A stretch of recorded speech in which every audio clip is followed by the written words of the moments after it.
ایک طرح سے اللہ کے نبی علیہ السلام فرماتے ہیں اس دنیا میں ہر چیز سے نفع ہوتا ہے، ہر چیز فائدہ پہنچاتی ہے، ہر چیز رحمت ہے، اور سب سے بہترین رحمت عورت ہے۔ اب دنیا کلھا متاع وخیر متاع الدنیا المرأة الصالحہ۔ تو اس وقت آپ نے فرمایا عورتوں کو صدقہ کرو، حالانکہ جب جنت اور جہنم ابھی قائم ہی ہے تو آپ نے جہنم میں کہاں دیکھا ان کو؟ دراصل ہوتا یہ ہے کہ اللہ تعالیٰ شان اس کا تمثل کرتے ہیں، یعنی جو آگے ہونے والا ہے اس کا ماڈل پہلے دکھا دیتے ہیں۔ اور آسان لفظوں میں اس کی مثال میں سمجھا سکتا ہوں کہ جب کسی بڑے پروجیکٹ کا تعمیر کا کام شروع کیا جاتا ہے تو اس سے پہلے آرکیٹیکچر والے اس کا شاندار ماڈل پہلے بنا کر رکھتے ہیں، وہی ماڈل دراصل اس کا وہی ماڈل پہلے اللہ تعالیٰ شان دکھا دیتے ہیں جو آگے ہونے والا ہے۔ یہی کیفیت ہوتی ہے جو جنت و جہنم میں دکھائی گئی۔ میرے کسی بھائی نے سوال کیا جو اس بحث سے جڑا ہوا تو نہیں ہے، اس سے ہٹ کر ہے، کہتے ہیں کہ جی شب قدر جو ہے وہ ایک ہی رات ہوتی ہے؟ ہاں شب قدر یقیناً ایک ہی رات ہوتی ہے۔ اس کے بعد سوال ہے کہ ساری دنیا میں ایک ہی دن آتی ہے؟ کہ ہاں ایک ہی دن آتی ہے۔ ان کا سوال شاید آگے یہ ہوگا کہ صاحب جب دن یہاں ہوتا ہے تو کسی ملک میں رات ہوتی ہے، جب یہاں دن ہوتا ہے تو امریکہ میں رات ہوتی ہے، اور جب یہاں رات ختم ہو جاتی ہے تو وہاں دن سٹارٹ ہو جاتا ہے، تو کیسے ہو سکتا ہے یہ؟ تو جواب یہ ہے کہ شب قدر جب آتی ہے تو 24 گھنٹے کے لیے آتی ہے، اور جو 24 گھنٹے کے لیے آئے گی تو جہاں جہاں رات آئے گی وہاں وہاں شب قدر چلتی ہے۔ اس کے بعد شب قدر کی عبادت کی بہت فضیلت قرآن کریم میں موجود ہے، حدیثوں میں موجود ہے۔ میرے بھائی نے سوال بھیجا ہے کہ اگر کوئی روپیہ یا پیسہ یا جائیداد کسی مسجد کی تعمیر کے لیے وقف کی جائے تو کیا یہ روپیہ اور پیسہ اور جائیداد کسی راستے کو تیار کرنے بنانے میں خرچ کر سکتے ہیں یا نہیں؟ جواب ہے کہ نہیں۔ جو چیز جس کام کے لیے وقف کر دی گئی وہ چیز اسی جگہ پہ خرچ کرنی ہوگی، اس سے ہٹ کر کسی اور جگہ پر اس پیسے کو خرچ کرنا درست نہیں ہے۔ شب معراج میں کسی عبادت کا حکم تو نہیں دیا گیا، لیکن اگر کوئی آدمی اپنے ذوق سے شریعت کا حکم مانے بغیر اپنے ذوق سے عبادت کرنا چاہے، اپنی مزاج سے درود پڑھنا چاہے، اس کو روکا بھی نہیں جا سکتا۔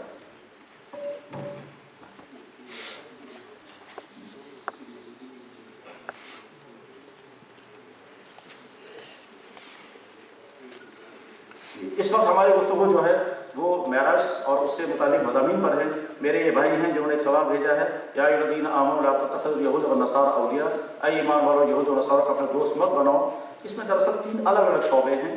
ایک ہے کسی کے ساتھ حسن سلوک کرنا، ایک ہے کسی کے ساتھ اچھے اخلاق برتنا، ایک ہے کسی کے ساتھ معاملات کرنا اور لین دین کرنا، اور ایک ہے کسی کے ساتھ دوستی کرنا۔ تینوں الگ الگ ہیں۔ ایک طرف سے قرآن کریم نے کہا کوئی حرج نہیں ہے اس قوم کے ساتھ جو قوم تمہارے دین، تمہارے ملک، تمہارے افراد، تمہاری جانوں، تمہاری عزتوں کو نقصان نہیں پہنچاتے، کوئی حرج نہیں، ان کے ساتھ تم اچھے سے اچھا سلوک کرو۔ لا تبغوا ان تبروهم وتقسطوا الیہم، ان کے ساتھ بر کا معاملہ کرو، ان کے ساتھ عدل و انصاف کا معاملہ کرو، ان کے ساتھ حسن سلوک کا معاملہ کرو، کوئی حرج نہیں۔ اللہ کے نبی علیہ السلام کے جو اخلاق اپنوں کے ساتھ ویسے اخلاق غیروں کے ساتھ بھی ہوتے تھے، لیکن ایک ہے وہ والی موالات جس کا تعلق صرف اہل ایمان کے ساتھ ہے، اس سے قرآن نے منع کیا ہے۔ اس موالات اور اس میں فرق کیا ہے اس کو انشاءاللہ پھر کبھی کسی مجلس میں تفصیل کے ساتھ عرض کروں گا۔ کبھی کبھی یہاں میسیج میں بھی آنا ہوتا ہے، وہاں بھی یہ گفتگو ہو سکتی ہے۔ آپ سے گزارش ہے کہ جو سوالات آپ بھیجیں that should be theme specific۔ جو ہماری تھیم ہے آج وہ ہے فلسفہ معراج النبی۔ رمضان شریف کے مہینے میں we are arranging 7 lectures of the series، تو اس میں مختلف اور جو ہے ٹاپکس آئیں گے اس وقت تک اسی حساب سے۔ تو I would like if your questions are very much specific, relevant to the theme، جو آپ کے سوالات ہو وہ جو موضوع ہے اس کے بالکل اس کے برعکس نہ ہو، اسی کے ارد گرد وہ ہوگے۔ ایک بھائی نے سوال بھیجا ہے، حضور نبی کریم صلی اللہ علیہ وسلم نے جب معراج کے لیے تشریف لے گئے تو کیا انہوں نے وہاں بے حجابی والی عورتوں کا کوئی عذاب دیکھا ہے؟ اس کے علاوہ کیا عورتوں کے لیے اور کوئی عذاب دیکھا ہے؟ جواباً عرض ہے کہ ہاں، وہ عورتیں جن کے تعلقات اپنے شوہروں کے علاوہ کسی اور کے ساتھ غلط تعلقات ہوں، ان کا تو جیسا میں نے سوال میں عرض کر دیا، لیکن بے حجابی کے متعلق کوئی منظر آپ نے دیکھا یا نہیں دیکھا وہ میرے مطالعے میں اب تک نہیں آیا ہے۔ یعنی معراج کے متعلق جو کچھ میں نے پڑھا اس میں بے حجابی کے متعلق کوئی منظر آپ کو نہیں دکھایا گیا۔ ہو سکتا ہے کسی کتاب میں ہو، یہ میرے علم میں نہیں۔ ایک اور سوال ہے مولانا صاحب، میں پڑھوں گا۔ یہاں ایک یہ کوشچن آیا، اوریجنل میننگ آف معراج، مفتی صاحب نے پہلے ہی وہ سمجھایا واٹ از معراج۔ دوسرا کوشچن جو ہے واٹ ڈیڈ پروفیٹ محمد صلی اللہ علیہ وسلم سے about it whether he has seen almighty father. اس کے بارے میں بھی مفتی صاحب نے تفصیل پر یہ فرمایا کہ حدیثوں میں کیا ہے کہ ایک گروپ کہتے ہیں کہ آپ نے ایک آخری سوال ہم سامنے دیکھا اس طرح یہ پہلے یہ فرمایا واٹ واز ایک آخری سوال ہے مولانا صاحب. ایک آدمی پوچھ رہے ہیں کہ آپ نے فرمایا کہ رسول صلی اللہ علیہ وسلم کو کائنات کا سیر کرایا گیا ہے، جبکہ کائنات رسول اللہ صلی اللہ علیہ وسلم کی محبت میں بنائی گئی، گویا رسول پہلے سے ہی پوری کائنات کے اسرار سے واقف تھے، تو پھر معراج کس لیے؟ انٹرسٹنگ. اس سلسلے میں اس غلط فہمی کا ازالہ ضروری ہے. ایک ہے حضور نبی علیہ الصلوۃ والسلام کے لیے کائنات بنائی گئی، لیکن اس کے معنی یہ ہرگز نہیں ہے کہ آپ کائنات کے ذرے ذرے سے واقف بھی. اس لیے کہ آپ علیہ السلام جس وقت پیدا ہوئے ہیں اس وقت آپ نے مکہ دیکھا اور مکے اور آس پاس کے علاقوں کو دیکھا. زیادہ سے زیادہ آپ کا سفر ملک شام تک ہوا، لیکن کائنات کی وہ بلندیاں یعنی جنت، جہنم، عرش، لوح، کرسی، عالم بالا، یہ سارا نہ آپ نے دیکھا تھا اور نہ عالم بالا کی وہ پہنائیاں آپ کی نگاہوں میں تھی، اسے مشاہدہ کرایا گیا.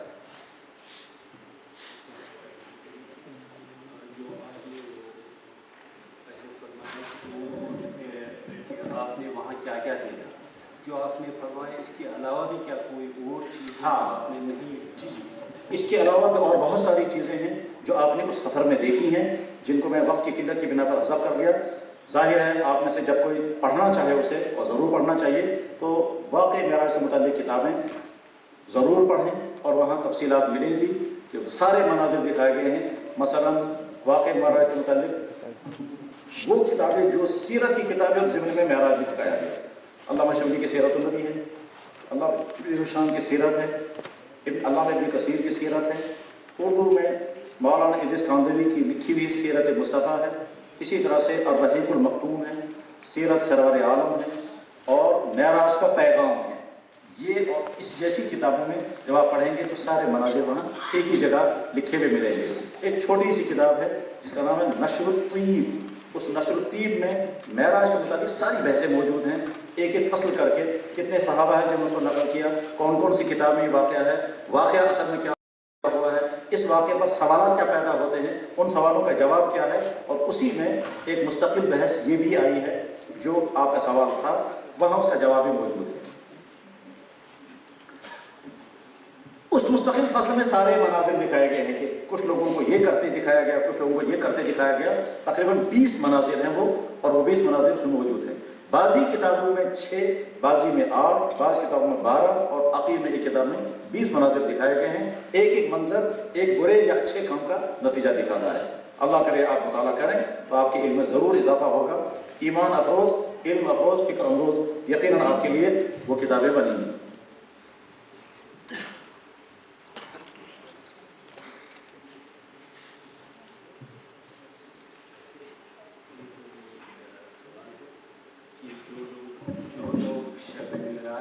شب بیداری کرتے ہیں، کیا یہ صحیح ہے یا بدعت؟ جی، کسی کام کے صحیح یا بدعت ہونے کا فیصلہ جو ہے اس کے لیے ایک اصول ہے. ایک شخص کوئی کام کرتا ہے اور ساتھ میں یہ سمجھتا ہے کہ یہ شریعت نے مجھ پر لازم نہیں کیا مگر میں اپنے شوق سے کر رہا ہوں. مثلا شریعت نے یہ لازم نہیں کیا کہ آپ پوری رات کھڑے کھڑے قرآن کریم کی تلاوت کریں، لیکن اگر کوئی شخص پوری رات کھڑے ہو کر قرآن کریم کی تلاوت کرتا ہے، مثلا میں مثال عرض کرتا ہوں، امام بخاری رحمہ اللہ تعالیٰ رمضان میں تہجد کے اندر 10 پارے پڑھتے تھے. اب اگر کوئی شخص کہے گا کیا کہیں قرآن میں حدیث میں حکم ہے کہ آپ تہجد پڑھیں اور 10 پارے اس میں پڑھیں؟ جواب ہے کہ کہیں. پھر آپ نے یہ سب کیوں کیا؟ کہ کثرت عبادت امت کا ذوق رہا ہے اور انہوں نے اپنے شوق کے ساتھ یہ کیا. یا حضرت رابعہ بصریہ رحمہ اللہ تعالیٰ کے متعلق عجیب بات کہی گئی ہے کہ میں یہ چاہتی ہوں جنت بھی نہ رہے جہنم بھی نہ رہے تاکہ لوگ اللہ کی عبادت کریں تو جنت کے شوق میں نہیں بلکہ اللہ کی محبت میں، اور میں یہ چاہتی ہوں کہ لوگ اللہ کی عبادت کریں جہنم کے ڈر میں نہیں بلکہ اللہ کے خوف سے. تو لوگ جو ہیں وہ جہنم کے خوف اور جنت کے شوق میں کر رہے ہیں. یہ توحید خالص نہیں ہے. توحید خالص تو یہ ہے کہ نہ جنت کا شوق ہو نہ جہنم کا ڈر ہو تو اللہ کا، محبت ہو تو اللہ کی. ظاہر ہے کہ ان کے ذاتی حال ہے. تو جو شخص اپنے ذوق اور جذبے کے ساتھ عبادت کرتا ہے شریعت کا حکم جانے بغیر اس کو ہم روک نہیں سکتے. اور اگر کوئی آدمی کہے گا نہیں صاحب یہ شریعت کا حکم ہے حالانکہ وہ شریعت کا حکم نہیں ہے تو یہ کہنا صحیح نہیں ہوگا. کوئی آدمی اپنے ذوق کے ساتھ اپنے جذبے سے خود ہی ساری رات عبادت کرنا چاہے تو اس کو روک نہیں سکتے، لیکن اگر وہ یہ کہے گا یہ شریعت کا حکم ہے تو شریعت کا حکم نہیں ہے، اس لیے کہ شریعت کا حکم اگر ہوتا تو پھر جیسے معراج کا واقعہ موجود ہے ویسے ہی معراج کے رات میں جاگنے کا حکم بھی ہوتا، اور جاگنے کا حکم کہیں نہیں ہے۔ Last question, Maulana sir.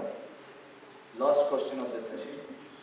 مولانا صاحب پوچھ رہے ہیں کہ واقعی معراج سے ہمیں کیا پیغام ملتا ہے عالم انسانیت عموماً مسلمانوں کے لیے خصوصاً کیا میسج؟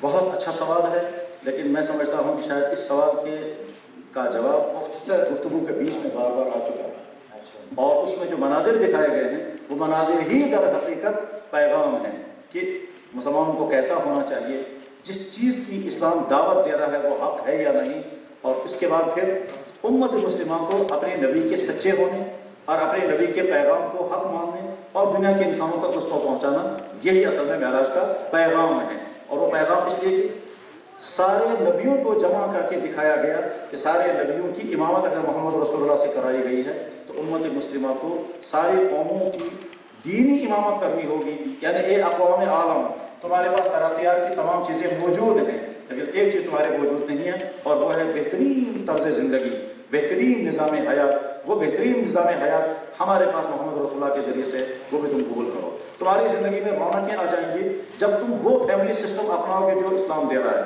ورنہ دنیا کے انسانوں کا فیملی سسٹم بکھر رہا ہے، شوہر بیوی کا وفادار نہیں، بیوی شوہر کے وفادار نہیں، والدین کا اولاد کا غم نہیں۔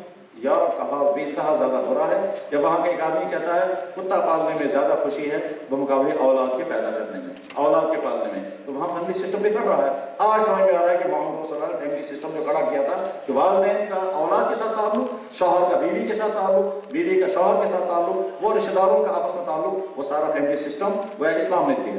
آپ کا اکنامکس کا سسٹم جو اسلام دے رہا ہے وہ آپ کی اس طبقاتی تقسیم کو ختم کر دے گا۔ غرض یہ کہ محمد رسول اللہ کے پاس جو پیغام ہے یہ پیغام اقوام عالم کی میراث ہے، ان تک ہم یہ پہنچائیں، یہی معراج کا پیغام ہے۔